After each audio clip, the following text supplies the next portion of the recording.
Salut tout le monde, on se retrouve aujourd'hui pour une interview du deuxième de la PTO. J'ai nommé Matt Hanson. Alors Matt Hanson, c'est qui? Matt Hanson, c'est un triathlète américain qui a gagné déjà 3 fois l'Ironman Texas, 5,70,3. Et non, ce n'est pas le frère des Hanson.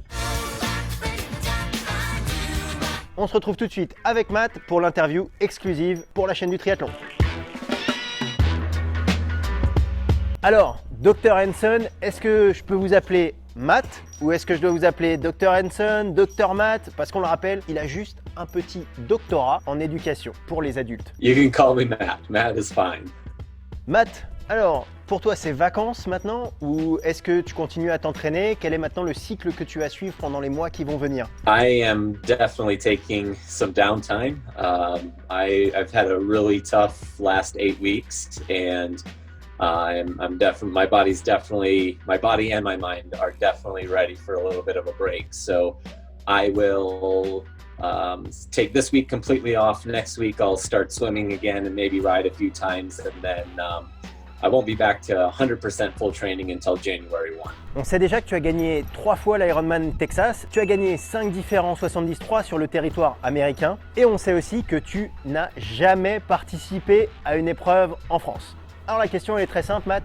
Quand est-ce qu'on te voit à Nice? Et aussi, quand est-ce qu'on te voit à Vichy, au Sable d'Olonne, Embrun, Gérardmer, enfin ce que tu veux quoi. Ironman France is definitely a race I would love to do one day, but unfortunately I don't think I'd be very competitive there. I don't have the bike handling skills to go down the mountains as fast as some of those other guys. Merci Matt, on espère quand même te voir, mais on sait que tu viens de nous le dire, les descentes, c'est pas ton truc. Par contre, est-ce que tu peux juste nous rappeler où tu habites? Il me semble qu'il y a quand même un petit peu de descente. I used to live in Iowa 8 weeks ago, or 6 weeks ago, I moved to Colorado. So hopefully I'll get some practice in the mountains, then maybe we'll be able to get over there. But I definitely need a lot of work before taking the descents like some of the guys do over there. I am an hour south of Boulder. I'm at about 61 to 6,200 feet where I live here. I did go to Boulder once or twice a week because my coach is there, and so I went there to do some training with her athletes there, in especially swims. I would go up there once a week, but other than that, it was here. I did have to, go down to sea level a couple times. I raced Ironman Florida 4 weeks ago and did that there, and so that was kind of a part of the build into Daytona, I guess. Matt, il a couru 57 minutes et des patates sur la course à pied de la PTO, soit le meilleur temps devant Gustav Iden, le vainqueur. Donc notre question, elle est assez simple, Matt.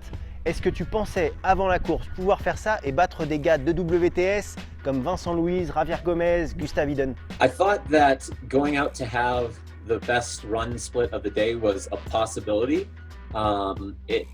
When I race well is when I have really good runs, and so that was definitely the goal, was to set up a really good run. It wasn't the overall I want to go and have the best run split, but I definitely thought it was a possibility. I didn't know exactly what to expect because I had been training at altitude for the last 6 weeks, so the times were a little bit slower, so I didn't know exactly what I could do, but yeah, I was happy to put it all together on race day. Matt, pourrais-tu nous donner la répartition de tes entraînements dans chaque discipline? I typically train or swim, do 6 runs, 6 bikes, and 6 runs, or 6 swims, 6 bikes, and 6 runs a week.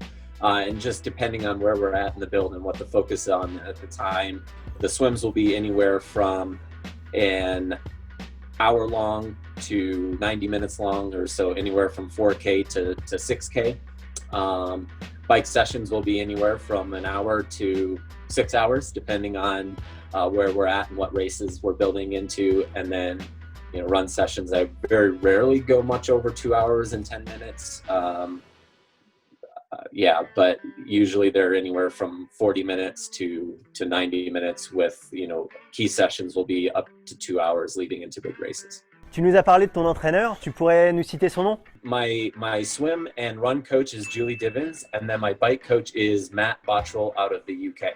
Tu es suivi, tu as ton entraîneur. Par contre, on sait que tu as un doctorat en éducation pour les adultes. Tu es toi-même entraîneur. Quel est l'intérêt pour toi justement d'être suivi et de ne pas te coacher toi-même? I want to have a coach because I like my job as an athlete is to execute workouts. I don't have to have the stress of thinking about planning and about what I should be doing. I have a team behind me that allow me to to take that thinking away. And my educational background is in exercise science. I was a professor of exercise science for a number of years before I went full-time pro. So I was teaching at the college. And so I still get to use that side of my brain as a coach. But I like to have that for my, that way I can just worry about turning the Training Peaks boxes green and executing each training session the best I can, and not worry if I could change something or this, that, or the other. Matt, quel est ton entraînement préféré? Celui pour lequel, dès que tu le vois marqué sur le petit programme, tu dis « Ah, celle-là, ça va envoyer du pâté, mais franchement, je suis content de la faire. » My favorite type of run session is any session where Coach Julie says go after it. No restraints, just get it done.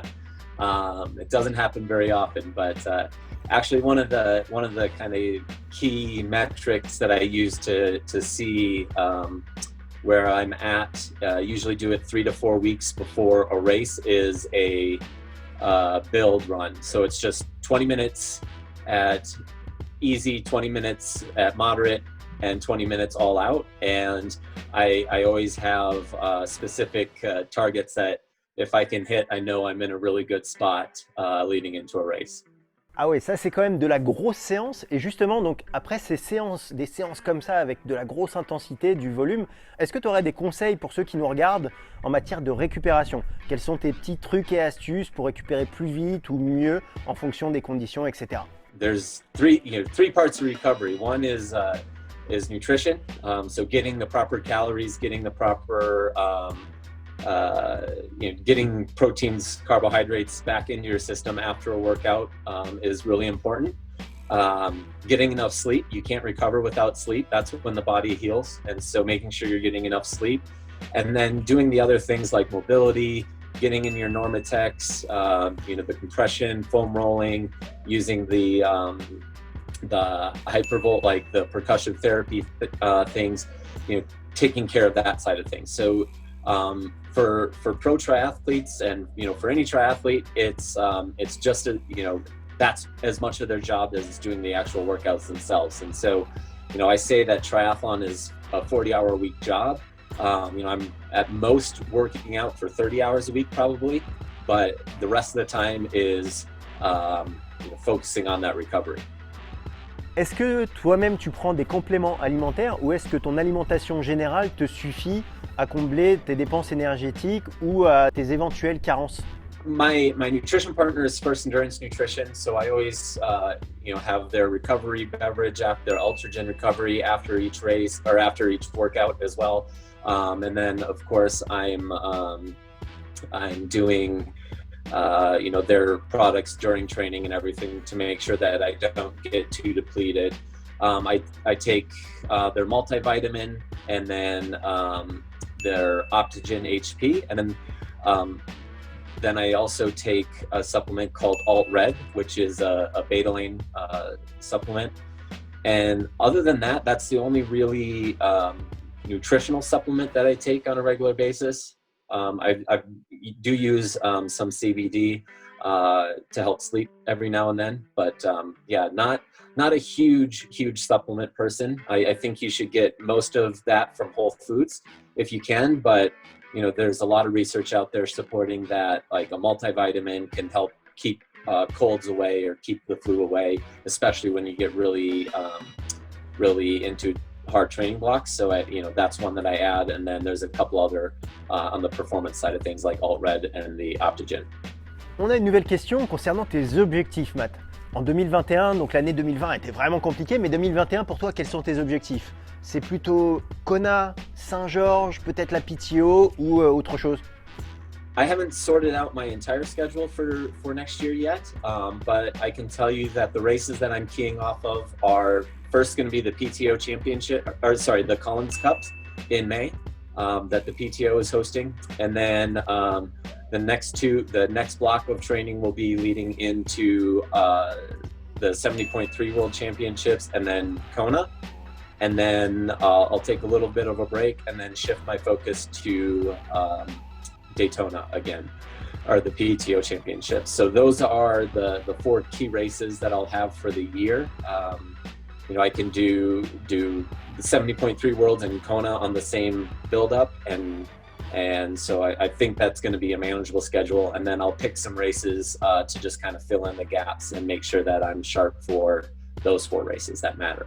Matt, on va passer à la dernière question. C'est une question je préfère. Donc le choix est simple. Tu nous dis si tu préfères le numéro 1 ou le numéro 2 dans les choix. Et puis on sait que ton temps est un petit peu compté, donc on va se dépêcher un petit peu. Allez, c'est parti.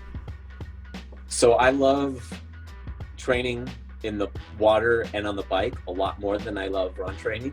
But in the races, I can't wait to get to the run. So I'm still seeing a lot of improvements in my swim and in my bike, and so training there is a lot of fun for me because I'm able to keep seeing some improvements. And I've seen some marginal improvements on the run, but my first year as a pro, I was running really, really well, and so it's the improvements haven't been as much on the swim and the bike. But in a run, I love. It's always, you've got that fear, like, what if I get a flat tire or, get kicked in the face and lose my, but on the run, it's 100% in your control. And so I like being in the driver's seat. And, if something goes wrong on the run, it's on me. And I like having that pressure on me rather than hoping I don't get a flat tire, for example. I grew up on a bee farm, so it's a burger for me. I listen to books.